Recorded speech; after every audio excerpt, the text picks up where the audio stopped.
Folks, welcome into That Betting Show for February 28th, 2019. 1 day left in the month of February as we turn that calendar to March. Baseball, March Madness just on the horizon. This is your one-stop shop for all your sports betting needs. He's Teddy Savransky. Give him a follow at Teddy_covers. I'm Donnie Seymour at Right Side VP. Let's get right into it.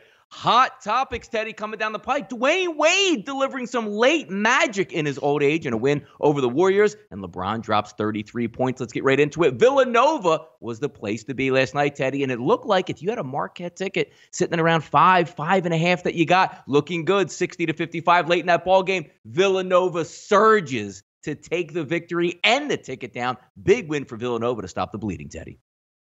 Yeah, and 12-1 run to close out the game. Tough beat.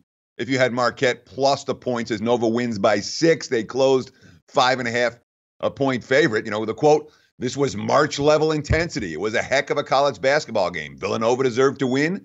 They made more plays when it counted most. Marcus Howard had multiple opportunities to get Marquette under the number in the final sequence. He hit the one free throw with 30 seconds left and had multiple three-point tries in the final 20 seconds. None of them fell. Tough beat for Marquette backers, no question. Yeah, one of those tough beats also, when you're looking at Marcus Howard in that game, Teddy, heading down the stretch, he drives to the basket and picks up the foul going in there. Looked like it was close to a block charge, but they called it a block, but he lands on his wrist. And then he gets the old icing from the actual announcers. They're saying how ice cold he is at the free throw line. It's automatic. He makes it. Bricks the first one. They call the timeout. You see him wiggling around that wrist trying to loosen it up there. And no surprise, missing 3 3-pointers over the last 21 seconds certainly hurt because every time one of those 3 balls went in the air, Teddy, whether you had a Villanova ticket or a Marquette ticket, you can feel the air in the room stagnate. Is it going down? Is it missing? Villanova holds on. We all know that feeling, right, Teddy? Balls in the air, tickets on the line. How's that feel? What's the face? The face is, you make that noise, you're like, miss. We've all been there. Yeah. We got that face. That's my face. What's your 3-ball in the air face, Donnie? Yeah, exactly. The teeth show. You're like, come on. I'd love to see some tweets. You guys send me some tweet of your sweat the 3-ball face. I hope they're kind of funny. Maybe we'll share them on tomorrow's show. It definitely happens quite a bit there, Teddy, because even when you look at the Lakers game last night, LeBron James hits a late 3 to go up 6, and then you add some free throws. We got this. Duke's Frank Jackson comes down the court and hits a short jumper in there, and the Lakers sitting at 5.5 for the majority of Wednesday. Game closes right around the ticket. So again, shopping around, we talk about getting SBR odds, getting that line before it moves or climbs up there, because if you were late to the party, Teddy, and grabbed a 7 with the Lakers, you're not going to the window today. Sure, not 6.5 either. And again, these half-point losses versus wins. Number one, from a psychological standpoint, they'll kill you. They'll rip your heart out. They'll make you hate betting instead of loving betting. When you're losing games by half point over and over and over again, it gets really, really frustrating. There is a solution for this problem. If you lost betting the Lakers last night, there is a solution for your problem. SBR odds can help. They can give you a whole bunch of sports books, and you can look and say, wow, there's a 5.5 here that I can bet. Oh, there's a 6.5 here. If I like the other side, I can bet. You can take advantage of these opportunities. Please, I implore you. If you're losing games by a half point over and over and over again, it's a fixable problem. The way to solve that problem, get more outs. And don't be betting only in the last 5 minutes before the game tips off. That will help. It won't solve it, but it'll help. Yeah, exactly. It might not help. When you get the help in there, sometimes that half point, you see it, doesn't matter. But trust me, on the 50th time when it does matter, you'll remember it like it happens to you every single night. So obviously go to SBRodds.com for all the latest NFL news, Teddy, from the Combine. The big news, punching up the script earlier this morning, going over some stuff. Looks like Kyler Murray is going to get weighed in today. He's going to get measured. Well, those results are out, and it looks like it's really good for Kyler Murray's agent at this point in Kyler Murray's bank account himself. Measures in, Teddy, over 10.5, 207 pounds. The dreaded over 9 on the hand being measured. That comes in as well. Kyler Murray now saying he's going to pull back from the draft, not going to, do any bench presses anymore. He's not going to run the 40, which was listed at 4.39. This was a big day for the Murray camp, and each day moving forward, looks like he may have made the right decision, Teddy, to go football instead of baseball. 5'10's really short for an NFL quarterback. Drew Brees measured 6 feet at the Combine. You know what I mean? Or maybe it was 5'11 and 3/4 or something. When you're talking about the history of NFL quarterbacks shorter than 6 feet tall, you've got Russell Wilson, who was buoyed by a pretty strong running game and a pretty strong defense early in his career. And you have Drew Brees. And you can go back, do Flutie Flakes and all that kind of stuff, Fran Tarkington, different eras. In the modern era, the guys under 6 feet, few and far between who succeed in the NFL. I'm calling it right now. Kyler Murray, bust. You don't want him as your NFL starting quarterback. There we go. Get that hard-hitting information on that betting show right here each and every day. Want to take a look at the draft, Teddy, because we are gamblers. The over-under on Kyler Murray's 40-yard dash obviously taken down with the news that he's no longer to participate. But how about this, Teddy? Andy Isabella. Maybe you've never seen him before. If you are in gambling circles, you know him because UMass has a high-powered offense, and he was the central focus of it. And he looks like Wes Welker and runs like Michael Vick out there. He's plus 175, Teddy, to run the fastest 40 at the combine. A short white wide receiver. What is going on out here? He's fast. You know, when you say he runs like Michael Vick, and Michael Vick to me is a guy who we really deserve to make comparison. Anytime we're talking about mobile quarterbacks, and I know we're just talking about Johnny, not Johnny Football. We're talking about Johnny Football later in the show. Another Heisman winner who was a little bit too short to play in the NFL. We're just talking about Kyler Murray, you know, and the height issues for him. I worry. I mean, look, the combine stuff is the combine stuff. And these guys always make jumps and leaps and all of that. I much prefer on-field production in college football to any guys who can lift a whole bunch of weight or run really fast. The mobile QBs in the NFL have helped, but you know what? Michael Vick didn't win a Super Bowl. And you're looking for the mobile QBs you have? Again, few and far between.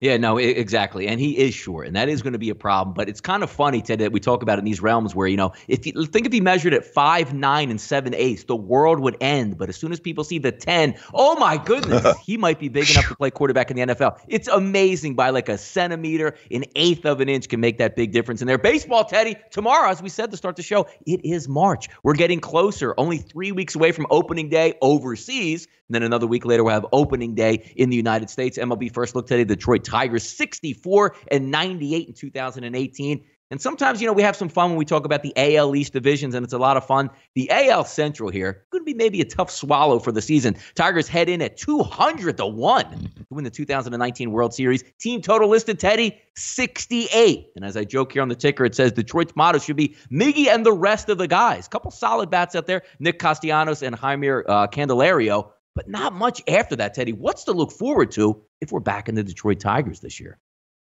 Losses. You know, I mean, again, the Cleveland Indians clinched the AL Central on opening day. You know, it's a done deal. As soon as opening day comes, the Indians win the Central. You know, the Tigers will not be there. Obviously, I'm being a little bit facetious. They have games to play. But the interesting thing about Detroit, they stunk last year. They went under their win total. And yet, even though they were a 64-win team, 64-98, they still finished only minus 10 units, which teams that lose that many games are supposed to be worse than that, which tells you the markets gave them zero respect. They were actually profitable at home, 26-55 on the highway. They were pretty ugly money losers in road games. They were an under team a year ago, and a lot of that had to do with the fact that they couldn't score runs. Miggy, I mean, you talk about Cabrera. He's got a war of a window of a replacement player. 0.5 over the last 2 seasons. He's a mediocre guy at this stage of his career. And when you look, you know, the Tigers this decade have had Justin Verlander, Max Scherzer, Yoenis Cespedes, David Price, J.D. Martinez, on and on and on. Those guys have all moved on. But Cabrera, they still have, and they still got to pay for a long time. They're not going to win in 2019. It's a rebuilding process. You look at the rotation, Fulmer, Boyd, Zimmerman, Ross, Moore. Not a ton of upside. You look at the additions, no one that's really going to help right away. The Tigers are going to be a team that, you know, 65, 70 wins is a good year for Detroit. But the market certainly will have that factor in the price range for the Tigers. I do not expect them to be big money losers or money winners this year unless somehow they're able to surprise. Yeah, real talented team over the past couple of years. I mean, 2013, 90 wins, then came back in 2015 with 86 wins. That lineup used to be stacked. You had power, you had some speed, and it's completely into a rebuild at this time. So we'll see what's on deck for those Detroit Tigers, and keep in mind that betting show here, obviously right through till opening day, we're going to interview, I should say. We're going to go over a team each and every day to try to break it down, see what we can find.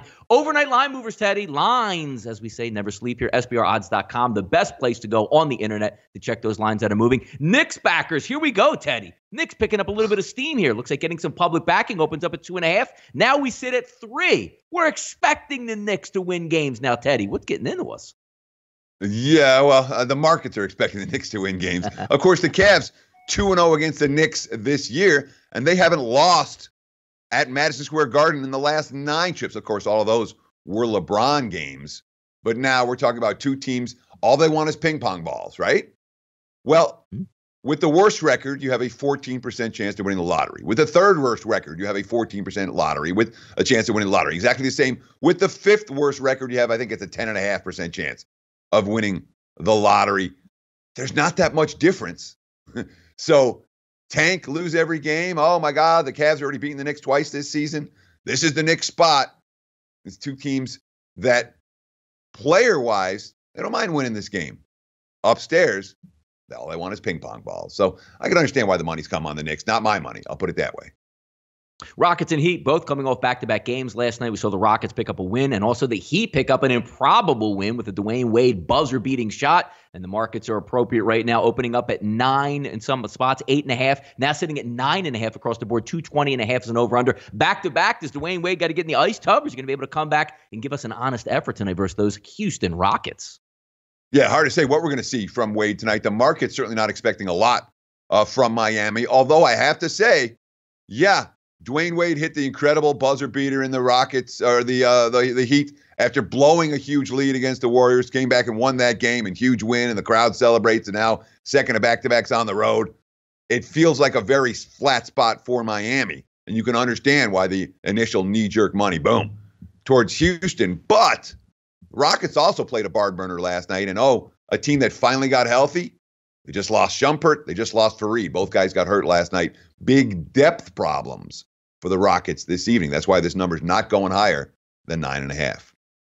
Talking about depth problems here, Teddy. Watch what you bet. Watch that betting show. Limping Sixers take on Oklahoma City. Not a lot of rim protectors here for the Philadelphia 76ers. Joel Embiid has yet to be evaluated, even though they said he would be evaluated last week coming out of the All-Star break. And also Boban Marjanovic is also going to sit this game out. So protecting the rim, not great. And as you see there, total opened up around that 238 range, now sitting at 240.5, because one would expect the Oklahoma City Thunder to get to the rim at will. Sixers, looks like right now, though, looking at some of these lines, Teddy, coming down a little bit from where they were in the morning at -7. Chesapeake Energy Arena tonight. And the one thing that sticks out in this game like a sore thumb is the Sixers' inability, forget about covering lines, just beating the Thunder. 19 straight losses to a team from the Western Conference. This isn't like, you struggle, Teddy, against the Celtics, which you see a lot, or you struggle against the Knicks, where there's multiple times. You barely play the Thunder, so they might as well have not beaten them since 1995 at this point. Yeah, they haven't beaten the Thunder since the Thunder were the Seattle Supersonics. All right. Crazy. It's been a while. November 15, 2008, in Philadelphia, 9 straight losses in OKC. It's the longest active streak for any opponent against any specific opponent in the NBA. But you talk about Philly, and without their 2 rim protectors, that matters. You have 2 7-footers who can block shots, and now you don't have 2 7-footers who can block shots. It makes an enormous difference defensively. And this is an OKC squad that all of a sudden, they'd won 11 out of 12, and then boom, now they've lost 3 of their last 4. 0-3 ATS since the All-Star break, the only win coming in overtime. Coming off a game, this is the OKC squad that has scored 116 plus in every game since the beginning of January. I think it was the first week of January. Just 112 the other night in defeat. OKC, it's every bit as much a circle the wagons right now as it is for Philadelphia 76ers squad that, wants to win this game, obviously, against a team they haven't beat. But who are they talking about playing in the front court tonight? Well, you have Amir Johnson. Yeah, he's good for a couple of minutes. Against Steven Adams, I don't know if it's a good matchup. They've got the rookie, Jonah Bolden, who's going to get minutes tonight in the low post. That's a problem as well, in my opinion. Too many issues for Philadelphia in the front court for me to talk about taking the points with the Sixers, although spot-wise, I'm not excited about laying this price with OKC. I think the spot and the circle of the wagons a little bit stronger for Philadelphia than it is for OKC tonight, but not a game I'm going to get involved with. No, Steven Adams should be able to just literally eat out there. We saw it even, as far as back as the Portland game there, when Boban leaves the second half versus Portland, they just went crazy at the rim, and we'll see if that holds up tonight because you have two pretty good guys that are going to be able to get to the rim at will. Jazz go on the road to test the 27-4 Nuggets and their home court advantage. Nuggets -7 total, 223, moneyline split -280 plus 240 taking place in the Pepsi Center tonight. If you are betting the Nuggets, every time we bring this up, Teddy, it just seems like they're making their backers more and more money. 22-9 at home to the number, 28 against the spread as a home favorite, only 20-17 against the spread versus the Western Conference. But this is the Nuggets. They're at home. For some reason, playing in elevation is helping them out. But the Jazz, they play in a little bit of elevation too. We'll see what happens tonight, Teddy. What do we expect? Well, I mean, Denver's rolling again. 5 straight wins for the Nuggets. They are healthy, really as healthy as they've been all season. You have the Joker coming off a real strong all-star performance and a triple-double against the Thunder the other night. Head coach Mike Malone. When the game's on the line, we're going to one guy, Nikola. He's been able to score in the post against single coverage, double teams. We won so many close games, and a lot of those you can contribute to Nikola being effective and efficient in the post. Make the right play or go to the foul line and make a free throw. Look, it's a Nuggets team that right now is right behind Golden State for the top spot in the West. They have a 4-game lead in division. Utah's 8 games behind Denver. There's a big difference between these two teams in the standings. And yeah, the Jazz have played much better basketball, 16-6 since losing to the Raptors on New Year's Day. They can match Denver in terms of the low post strength and size, no question about it. But the one thing the Jazz can't do, they cannot match the Nuggets' depth. Denver so deep when healthy, with Millsap back and Gary Harris back and Trey Lyles, the only guy that's hurt right now. But the one interesting quote, Utah might want to run tonight. Donovan Mitchell, we've done a great job in practice, really honing that in, that we have an advantage if we started running and hammering the nail as far as getting up and down in transition. That's something you can't really scout and you can't really teach. So interesting to see the Jazz talking a little bit about running tonight. Total 224, 224 and a half. We've seen a little bit of over money, but not a ton. That might be the way to look in this one. Denver, if I'm playing aside. Yeah, Denver, Teddy, let's keep in mind also only a half game out now from the top spot with the Golden State Warriors. A win the night can draw them even. So we'll see how that goes, and maybe they can win out and get the number 1 seed overall, which would be interesting in the Western Conference playoffs as that sets up. Michigan looking to bounce back in NCAA basketball, took a loss to their foe. Now they play Nebraska. Was once a darling of point spread backers, but not so much this year, Teddy. 12-13-2 against the spread. Even worse, and I mean much worse, against Big 10 competition, going 4-12-1. Michigan so-so, 15-13 against the spread on the season, 8-9 against the spread at home, but 11-6 against the spread in conference play. Line opened up. We had it punched up around 12, Teddy. Now we're seeing some 11.5s across the board. Michigan, Nebraska tonight. Yeah, I mean, the Wolverines coming off let's call it what it was a crappy second half against Michigan State, which they did not play well really on either end of the court, but particularly on offense. Wolverines, just the ball movement wasn't there, the shot selection wasn't there, and they couldn't put the biscuit in the basket against that elite Spartans defense and suffered, a pretty bad loss in that contest on their home floor. So now it's bounce back time against an opponent they're supposed to be able to beat by margin. I worry a little about the February doldrums. Last year, Michigan had their struggles around this time of the year. They needed overtime to escape from Minnesota at home. They lost to Northwestern, and boom, right around the beginning of March, they flipped that switch after the loss to Northwestern. They didn't lose again until the national title game 2 months later. Interesting quote from Isaiah Livers, the sixth man off the bench, and really the only bench production that John Beilein is getting this year. Talking about last year. Everyone put their side agendas aside and played Michigan basketball. I think that was the biggest step we made going from late February into March when we got hot. Everybody stopped thinking about after the season.